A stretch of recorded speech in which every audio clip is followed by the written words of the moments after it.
Bismillahirrahmanirrahim. Assalamualaikum warahmatullahi wabarakatuh. Sebenarnya hidup itu sangat sederhana ya. Kalau kita hidup itu tidak sederhana atau hemat, apapun yang kita miliki pasti akan mubazir. Rezeki yang diterima itu kita syukuri semuanya, baik itu baju cuma satu atau baju lebih dari satu, itu semuanya disyukuri. Tapi Allah sangat luar biasa memberikan kita rezeki. Jadi baju itu tidak hanya warna hitam. Dan kalau misalnya kita punya anak, kita kasih baju satu untuk seragam, kan kasihan. Dia sekolah bajunya macam-macam. Ada baju putih merah, ada baju pramuka, ada baju silat, ada baju untuk putih-putih hari Senin. Jadi semuanya itu ada kadar dan sifatnya. Makanan juga seperti itu. Kalau kita makan cuma tahu tempe setiap hari, tentu akan bosan. Dan Allah tidak seperti itu menilai hambanya.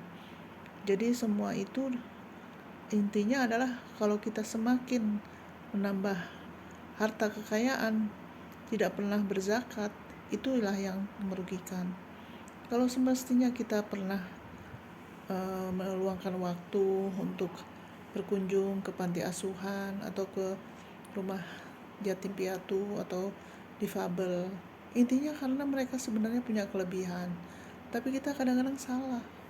Salahnya apa? Salahnya menilai mereka itu seolah-olah ketergantungan dengan kita. Padahal kalau dipikir, anak-anak itu juga punya potensi. Anak bisa mengerti apa yang terjadi dengan dirinya, tapi kita bantu menyelesaikan masalahnya. Tentu dengan seizin Allah, semua itu akan bisa diselesaikan.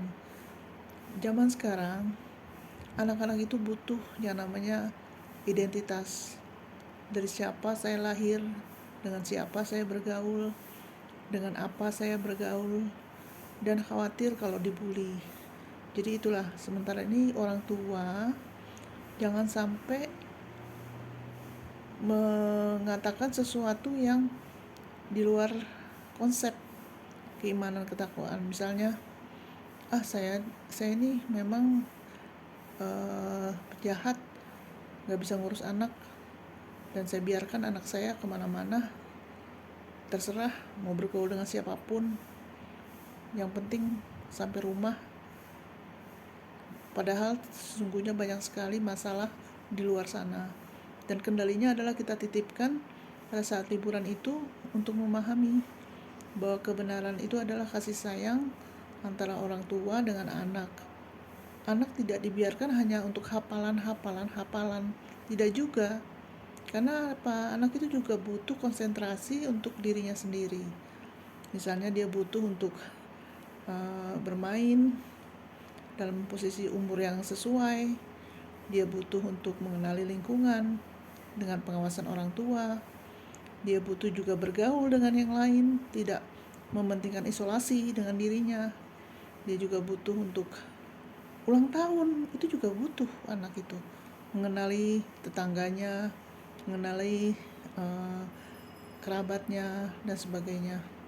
Dan intinya adalah kita tidak boleh suuzon dengan anak, sekalipun mereka difabel. Difabel itu merupakan ketergantungan, jadi kita lepaskan cara difabel tersebut. Kita biarkan mereka untuk menggali potensinya sendiri, dan itu butuh terapi. Bukan hanya memberi makan. Makan kalau dimakan, kalau nggak dimakan siapa yang mau masak? Ya kan, kalau siapa yang mau masak berarti butuh systems. Nah, systems itulah yang disebut dengan saling bantu-membantu. Karena kalau dibiarkan, mereka tidak tahu saya sekolah di mana, saya gurunya siapa, saya temannya berapa, saya tidak punya apa-apa. Itu yang paling parah. Jadi sebenarnya manusia itu sudah dilengkapi dengan sarana telinga, hidung, mata, tangan, ya, kemudian lisan. Itu semua bisa dikoordinasikan, bisa menjadi manusia yang sempurna.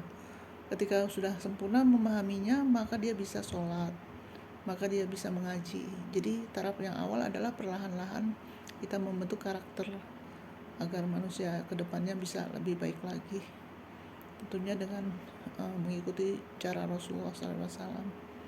Mudah-mudahan ini menjadi bekal untuk kita berbuat baik kepada anak dan anak berbuat baik kepada orang tua. Anak-anak cukup mendapatkan siraman rohani dan kebahagiaan bersama teman-temannya. Itu yang kita harapkan.